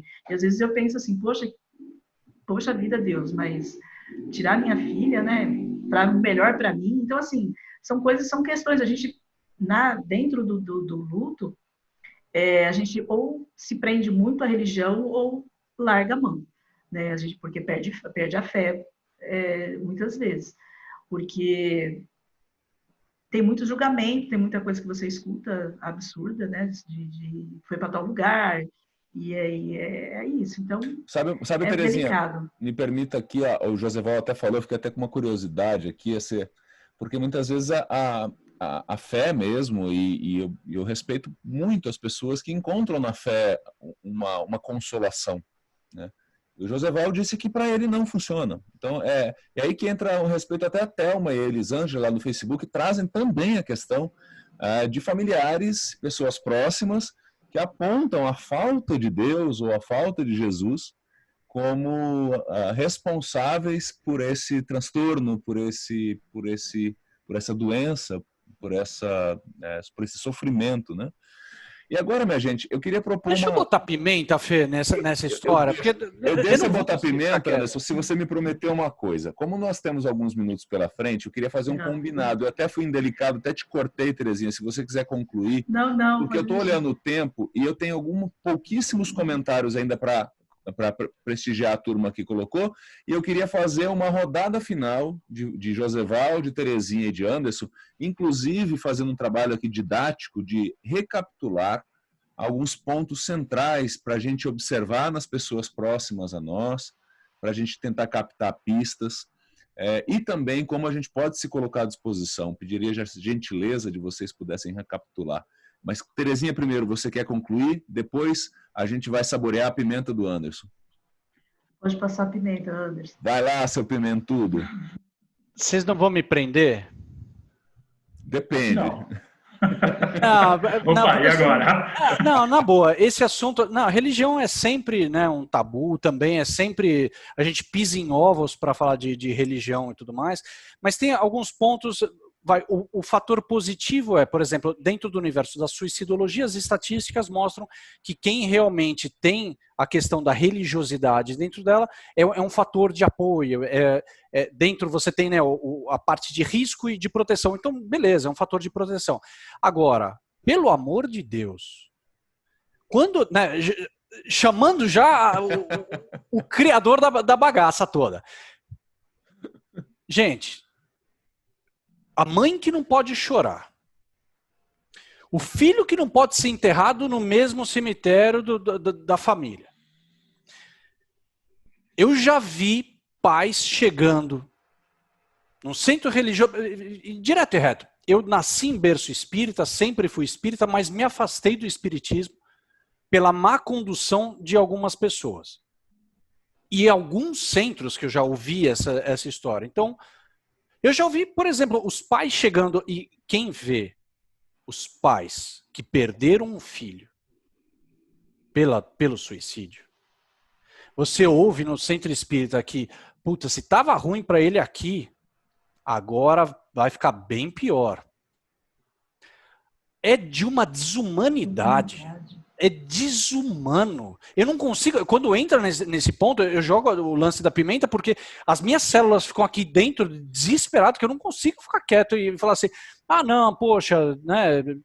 Não, os caras precisam ter humanidade. Eles precisam... Poxa, você tá recebendo uma pessoa que tá implodida e você receber essa pessoa com pedrada, com julgamento, que você não pode, você não deve, pelo amor de Deus, vamos ter um pouquinho mais de consciência, de clareza. Se a doutrina não fala alguma coisa diferente, poxa, que você tem um mínimo de humanidade para tratar essa pessoa com respeito, com acolhimento. Então, desculpem o desabafo, mas é uma coisa que eu vejo já com tanta, sabe, somando um pouquinho daqui, somando um pouquinho de lá, eu fico louco vendo essa situação, e isso me afastou da doutrina espírita, tá? Esse é um relato do Anderson, que eu já vi isso acontecendo algumas vezes. Ponto final. Valeu, obrigado por... Aí eu complemento aí o Anderson. Vamos lá, Terezinha. Salvação, Anderson, né? essa pimenta, você vai trazer o quê? Mais pimenta. Salvação, né? Que fala assim, você perdeu... sabia que a Marina perdeu a salvação? Sabe? Falavam, chegavam para mim, aí eu ficava assim, mas por que você está me falando isso? A salvação não é individual? Então cuide da sua. Sabe? A gente tem que falar, tem que ser grossa com as pessoas. Cuida da sua salvação, se ela é individual e ela é feita em vida. Cuide da sua salvação, então. Então, a mesma coisa quando assim, eu pergunto para a pessoa, mas para quê? Para mim é sadismo isso. Para que você vai chegar para uma mãe que está quebrada e falar uma coisa dessa? De que, imagina, se aqui ela sofreu, imagine lá. Então, para quê, sabe? Vai melhorar alguma coisa, só vai piorar. Então, para que fazer um negócio desse? Então, é falta de humanidade, né? Mas é sempre um tema muito sensível esse, mas eu agradeço vocês por tocarem no tema de forma com clareza mesmo, né? Porque vocês convivem com pessoas que estão passando por uma situação de enlutamento, né? Enfim, eu tomo muito cuidado, especialmente que eu estou aqui na moderação, né, Anderson? Senhor, me ajuda aqui para eu não falar. Mas vocês deram um recado, creio que é uma questão de solidariedade acima de tudo. E eu não consigo entender nenhuma religião que não tenha como base a solidariedade. Aqui alguns comentários, então, depois a gente vai para uma última sessão aqui das suas... tem gente já pedindo a parte 2 da live aqui, né? Porque precisa de mais tempo. Mas eu quero trazer aqui o seguinte, a Mari tinha feito uma pergunta bem pontual, assim, se existe alguma época do ano em que há uma incidência maior. Então eu deixo essa pergunta, que é uma pergunta pontual, se alguém puder responder na sequência, e eu faço os últimos comentários aqui, já pedindo às pessoas que estão conosco, a quem agradeço, são quase 2 horas de transmissão, que você registre a sua lista de presença, até para a gente mandar depois o material para vocês, os links, uma pesquisa de avaliação do Canteduca, por gentileza. A André colocou, exatamente, Felipe, eu respeito desde que não agrida a doença da pessoa, a questão de respeitar a religião, desde que a religião não agrida a doença. E o doente. E quem está sofrendo pela doença de um ente querido, né? Então, é uma boa colocação. É o respeito recíproco, né? A Mari coloca aqui, mas isso eu acho que são pessoas mais doentes que o paciente. Novamente, a questão da religiosidade, quando ela incide sobre a dor alheia. Falar isso para uma mãe ou um pai, ela fala, tem um psicólogo que se chama Marlon Reikdal. Ele escreve um livro a respeito do atendimento fraterno, condenando essas pessoas que fazem esse tipo de desorientação. A Sol Fonseca traz aqui, depois de muitos anos de tentativas de tratamento, só saí da depressão pela religação com o divino. Olha, ela traz um depoimento bacana aqui. Claro, de uma forma que nunca compreendi, mas aconteceu. Existem vários tipos de depressão, por isso identificar o melhor tratamento é complicado até para um especialista, ela diz, ela pensa, né? Cada ser é único e nem sempre um tratamento funciona igualmente e, infelizmente, pode ser tarde demais para alguns. Não é? Então, perceba como é delicado. Até a fundação da sociologia vem por uma obra do Durkheim, que é a obra do suicídio, em que realmente ele corrobora o que você falou, Anderson, que pessoas que têm uma religião, pessoas que são casadas. E que são pessoas que têm um emprego estável, são pessoas que normalmente, naquele período, naquele momento que ele escreve, há bastante tempo já, tem menos chance, ou seja, tem uma vida mais estável. Mas eu nem sei se isso se comprova tanto hoje em dia mais, né? Últimos depoimentos e a bola passando para vocês. A Mari fala que ela também é espírita, tal como você relatou que também ia por aí, Anderson. Ela falou que jamais falaria isso para um pai e para uma mãe. Jamais, ela frisa. E o Ivo dizendo, eu não sou espírita, mas o que foi relatado é um erro de um seguidor dessa religião. Talvez não da religião, diz o Igor, talvez de quem disse dessa forma, né? Muito bom o papo aqui, muito bom. É um tema tão delicado e é tão fácil a gente escorregar para preconceitos e até para indelicadezas. E desde já eu quero agradecer vocês e pedir desculpas se porventura eu deixei passar algum comentário aqui. Vocês foram muito, muito presentes. E passo a bola então a vocês três que ofereceram generosamente esse tempo de vocês. Inclusive um tempo que tem a ver com lugares que não são lugares cômodos para vocês. Então, muito obrigado desde já, Joseval e Terezinha Máximo. Anderson Mendes, o Canteduca ficou maior.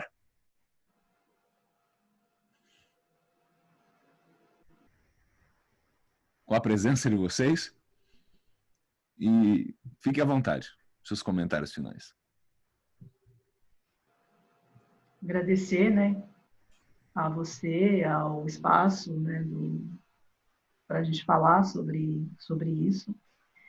Ainda mais hoje, numa data, né, que é escolhida para ser o Dia Mundial da Prevenção. E é isso, né?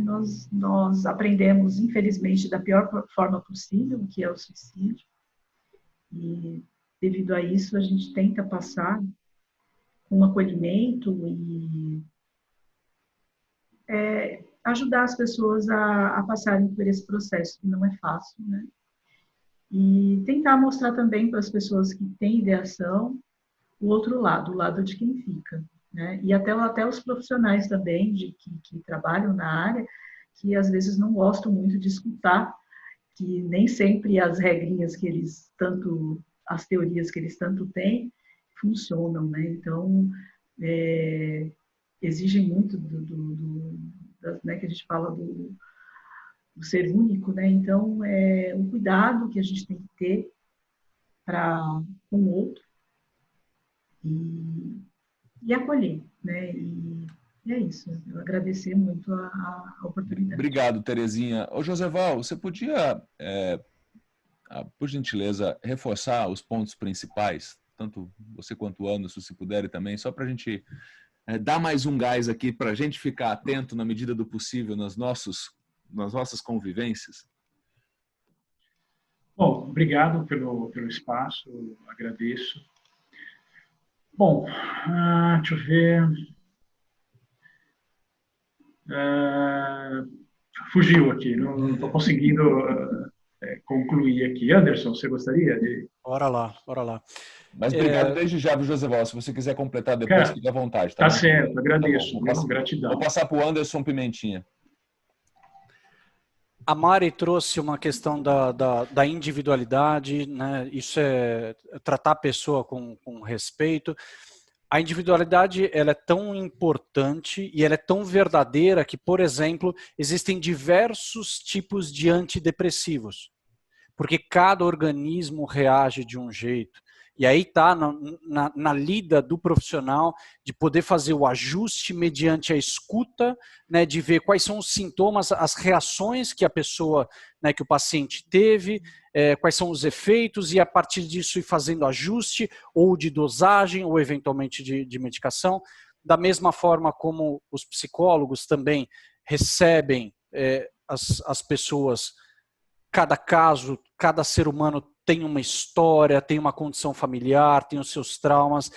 Isso é muito individual. Tudo isso só fortalece o respeito à individualidade. Então, para você que está nos acompanhando, se você não está se sentindo bem, dificilmente alguém vai poder fazer alguma coisa para mudar esse cenário real na sua existência. Então, por favor, busque ajuda especializada. E aí, direto e reto, a gente está falando em psicólogos, a gente está falando em psiquiatras, para ver se, com base nisso, você começa a reagir melhor perante a vida, que vai ter dias difíceis, vai ter dias bons, vai ter dias médios, mas que a gente possa sentir essas nuances da vida e poder reagir, às vezes bem, às vezes mal, com culpa, com tudo que a vida tem de direito. Então, que a gente possa... eventualmente, se você estiver numa condição positiva, que você possa ser uma pessoa para iluminar o teu cantinho da tua família, dos teus vizinhos, dos teus colaboradores dentro do universo corporativo. A Sandra, que passou aqui, nos deixou seu carinho e tudo mais, ela foi uma pessoa que me olhou dentro do elevador, ela me olhou nos olhos com atenção, com carinho, com respeito. Ela foi uma pessoa que me ajudou no meu resgate. Sem ela, eu não teria voltado, porque eu já tinha desistido da psiquiatria, porque eu não aguentava mais ser tratado como mais um. Então, que você possa ser essa Sandra dentro da sociedade e olhar, sabe, olhar com mais profundidade, sair do oi, tudo bem, que não vai levar a lugar nenhum. Que a gente possa dar o próximo passo, que é justamente no acolher as pessoas que precisam tanto de ajuda. Setembro Amarelo, seja muito bem-vindo. Canto Cidadão, brigadaço por essa porta e que a gente possa estender esse diálogo para outros eventos aí. Fê? Beijo, gente. Eu é que agradeço. Obrigado. Puxa vida, viu? Puxa vida. Anderson Mendes, Joseval Máximo, Terezinha Máximo. Repetindo aqui, pessoal, segura um instantinho, por favor, é fundamental. Eu vou colocar de novo aqui no chat e eu vou mandar para vocês que se colocarem na lista de presença o contato do blog da Terezinha do Joseval, do Depressão Não é Frescura, onde você vai encontrar, inclusive, o caminho para a série, que tem um papo maravilhoso com muitos especialistas. Quero agradecer o pessoal do Facebook, que também participou, o pessoal que ficou presente conosco lá. Então, foi uma honra para o Canto Cidadão receber nesse dia, que é um dia tão especial para quem lida com o tema, o Dia Mundial da Prevenção do Suicídio. Figuras que dedicam boa parte da sua energia para qualificar esse debate, qualificar as informações, acolher as pessoas. Então, muito obrigado mesmo. As pessoas estão agradecendo bastante aqui a vocês, viu, gente? Gratidão, muita gente escrevendo isso. Só tenho a agradecer por compartilhar não só conhecimento como experiências. Linda lição sobre a vida, gratidão, excelente encontro. A Isa traz aqui agradecimento pelo papo respeitoso, sensível e essencial. Foi muito rico estar com vocês, encontro transformador, ótimo encontro. Falar da finitude leva a rever a vida. Então talvez seja um caminho a gente, né? Uma frase atribuída a Sócrates, lá na antiguidade grega, de que serve para viver quem já aprendeu a morrer. Eu não sei o quanto a gente consegue lidar com a morte, até para poder permanecer bem, vivo e saudável. E enquanto estamos vivos, né? É um tema para a vida toda, não é, gente? Então, por hoje, por essa pequena pretensão que a gente teve, eu torço para que tenha sido um bom encontro para vocês que assistiram. Para mim foi muito, para o Canto Cidadão foi. O Canto Cidadão é uma organização que ela existe para que a gente aprenda e tenha a coragem de propor bons encontros. E quando o Anderson traz um testemunho desse, quando uma pessoa é capaz, sim, de interferir no nosso caminho, talvez não possa resolver todos os nossos problemas, mas possa gerar um estímulo. E quem sabe esse estímulo nos leva para um próximo encontro. E esse encontro que nos acolha nos leva para um próximo encontro. E aí a gente vai persistindo, encontrando caminhos. Tem gente já pedindo a parte 2 aqui, pessoal. Por hoje, muito, muito, muito obrigado. Anderson Mendes, Terezinha, Joseval Máximo. Que até o nosso próximo encontro vocês sigam alegres, com a cabeça erguida, com a espinha ereta e com o coração tranquilo. Muito obrigado, gente. Gratidão, obrigado. Gratidão. Bons encontros humanos. Anderson. Beijo, casal amado. Beijo. Um beijo, gente. Foi ótimo estar com vocês aqui, viu, gente? Muito obrigado. Tenham um bom final de semana e até breve. Tchau, tchau. Tchau, tchau. Tchau, gente.